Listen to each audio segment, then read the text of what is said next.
ugu horeyn soo dhawaado magacaa ku bilaabaya ku soo dhaw Jaamacadda Amuud. السلام عليكم waxaan ahay Dr. Xasan Ali Barkhat waxaan gudoomiyaha PhD school ee Jaamacadda Djibouti aan ahay marka waxaan imika u joognaa Boorma oo Jaamacadda Amuud baa invitation noo soo dirtay oo si aan uga qayb galno conference-kan weyn ee ka dhacaya Hotel Race ay qaybisay Jaamacadda Amuud marka waxa halkan jooga jaamacado badan oo dibadda international kuwa regional ayaa jooga marka waxaynu tahay inaan barno kuwii aan isgaranayna jaamacadaha regionalka waa shaqeynaa jigjiga waxaa jooga Hargeysa caadi ahaan baan shaqeynaa wasal kulana maray Djibouti noqoto maraan anigu tagno imikaana halka baan ku kulannay marka waxay noo fasaxaysaa inaan si adkayno iskaashigeeygi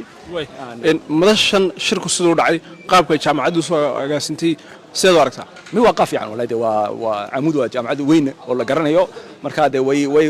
iska yaqaanaan tan waa caadi marka si fiican baa loo soo qabanqaabiyay marka taaba la wadaa marka si fiican baa socotaa alxamdulillah ilaa bari baan joogaynaa socon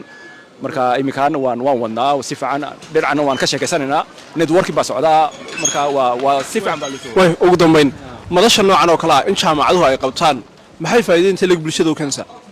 waxay u keenaysaa anagu marka kale waa shaqeynaa office waan joognaa waa la wadaa imika waa waqti kooban oo la is arkayo la wala su'aalo la is weydiinayo mid qof kasta waxa arkaysaa wuxuu shaqo wado adna shaqadaada soo bandhigaysaa marka waxay ku saamaxaysaa inaad dad isgaranay ma jiro isku wax ka wada shaqeynaya marka waa la isbaranayaa dadka ka shaqadooda arkaysaa taadaadi bandhigaysaa adigii waa lagu weydiinaa su'aalo marka waxay ku adigana waa waxba ku kordhaya dadkiina waxba kordhinaysa waxa ka fiican waa network inaad dadka la isbarto jaamacado isbartaan taaba anu muhiima